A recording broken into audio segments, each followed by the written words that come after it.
warahmatullahi wabarakatuh.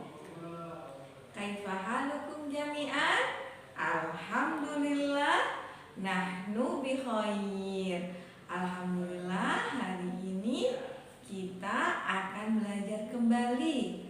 Pelajaran kita hari ini adalah akidah akhlak. Nah, sebelum kita mulai pelajaran, biar belajarnya bermanfaat dan selalu diingat, kita berdoa terlebih dahulu ya.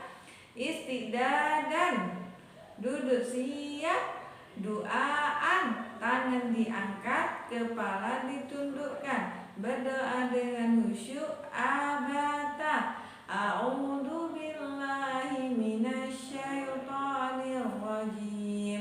Bismillahirrahmanirrahim. Rabbi zidni ilma warzuqni fahma. Amin. Nah, sebelum Ustazah lanjutkan pelajaran hari ini, siapa yang masih ingat mufradat kemarin? Nah, yang belum ingat, kita ulang kembali ya.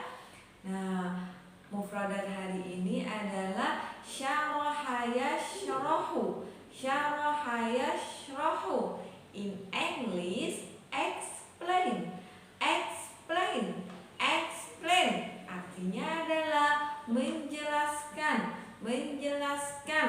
Nah, hari ini pelajaran kita adalah akidah akhlak. Kita akan belajar kalimat thayyibah. Kalimat thayyibah apakah hari ini yang akan kita pelajari? Tentang kalimat istighfar. Nah, ada yang sudah tahu kalimat istighfar itu seperti apa? Nah, kalimat istighfar itu adalah astaghfirullahaladzim ya. Astaghfirullahaladzim ya. Aku memohon ampun kepada Allah yang Maha Agung, artinya. Nah, seorang Muslim, manusia itu pasti tidak luput dari kesalahan ya. Baik itu kesalahan kepada Allah ataupun kesalahan kepada orang lain. Nah, kalau kita melakukan kesalahan, maka kita harus mengucapkan istighfar ya. Nah, nih kalimat istighfar ini diucapkan sebagai bentuk pengakuan dosa dan kesalahan manusia kepada Allah ya. Kalau melakukan kesalahan kepada Allah, kita harus beristighfar. Nah, Rasulullah itu yang dosanya saja sudah diampuni oleh Allah, bahkan sudah dijamin masuk surga, dalam sehari mengucapkan istighfar kurang lebih dari 70 kali ya. Nah, masa kita tidak mau mencontoh Rasulullah ya? Rasulullah sudah dijamin sama Allah untuk masuk surga. Nah, minimal setiap habis sholat kita baca istighfar ya 33 kali ya. Kalau kalikan, nah nanti akan lebih dari 70 kali ya dalam sehari. Nah, Rasulullah jadi sebenarnya boleh baca berapa aja banyaknya ya. Nah, yang selanjutnya adalah kapan istighfar itu juga diucapkan?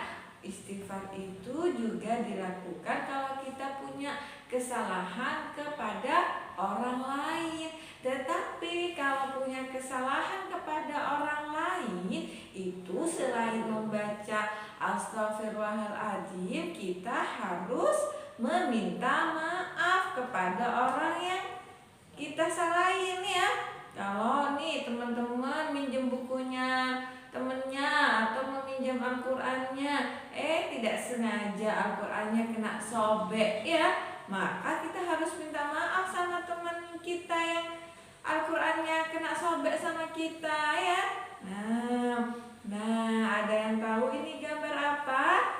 Nah, ini adalah salah satu gambar orang yang lagi sama-sama meminta maaf ya. Nah, di dalam hadis itu Rasulullah mengatakan, siapakah orang yang kuat itu? Katanya dalam hadis itu dikatakan, laisa syadidu bisur'ah, qalu fasyadidu ayyama huwa huwa ya Rasulullah? Qala alladhi yamliku nafsahu indal ghadab. Nah, bukanlah yang disebut dengan orang yang kuat itu yang jago bergulat katanya ya, jago main pukul-pukulan. Nah, tapi para sahabat bertanya, "Wahai Rasulullah, siapakah yang disebut orang yang kuat?" katanya. Lalu Rasulullah menjawab, yaitu orang yang mampu mengendalikan dirinya ketika marah ya, dikendalikan ya, tidak sampai memukul. Nah, sekarang kapan kalimat istighfar itu diucapkan? Nah, pertama ada 3. Pertama, istighfar itu biasanya kita ucapkan setelah melaksanakan sholat, berzikir setelah melaksanakan sholat. Yang kedua, tatkala merasa berbuat salah, berburu sangka kepada orang lain ya. Kalau sudah berburu sangka, melakukan kesalahan kepada orang lain, maka harus mengucapkan istighfar. Terus kapan lagi kita melaksanakan istighfar? Ketika melihat sesuatu yang membuat hati sedih. Nah, kalau kita melihat sesuatu yang membuat sedih, itu harus istighfar juga. Nah, yang terakhir, yang keempat, istighfar itu juga bisa dilakukan tatkala kita meraih kesuksesan ya. Kok bisa kalau meraih kesuksesan itu kita harus membaca istighfar ya? Karena barangkali bisa jadi sebenarnya kita tidak pantas karena dosa-dosa kita, tapi Allah yang masih menutupi dosa kita, bahkan memberikan kemenangan Allah ya. Allah berfirman dalam surat An-Nasr, "Fasabbih bihamdi rabbika wastaghfir." Maka bertasbihlah dengan memuji Tuhanmu dan mohon ampunlah ya, dan beristighfar. Nah, itu selanjutnya yang terakhir adalah hikmah kita beristighfar. Pertama, akan terhindar dari sifat sombong ya. Kita tidak akan pernah sombong ya kalau kita selalu beristighfar. Yang kedua, senantiasa menghargai orang lain ya. Kalau kita bersalah, maka kita meminta maaf kepada orang lain, memohon ampun. Jadi kita jadi menghargai orang lain.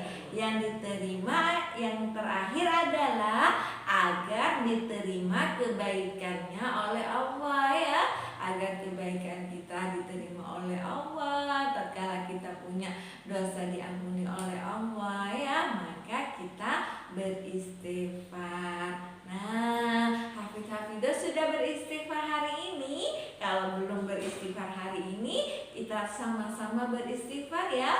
Astaghfirullahaladzim ya. Nah, itu saja pelajaran kita hari ini. Semoga bermanfaat. Kita tutup dengan membaca hamdalah. Alhamdulillahirabbil alamin.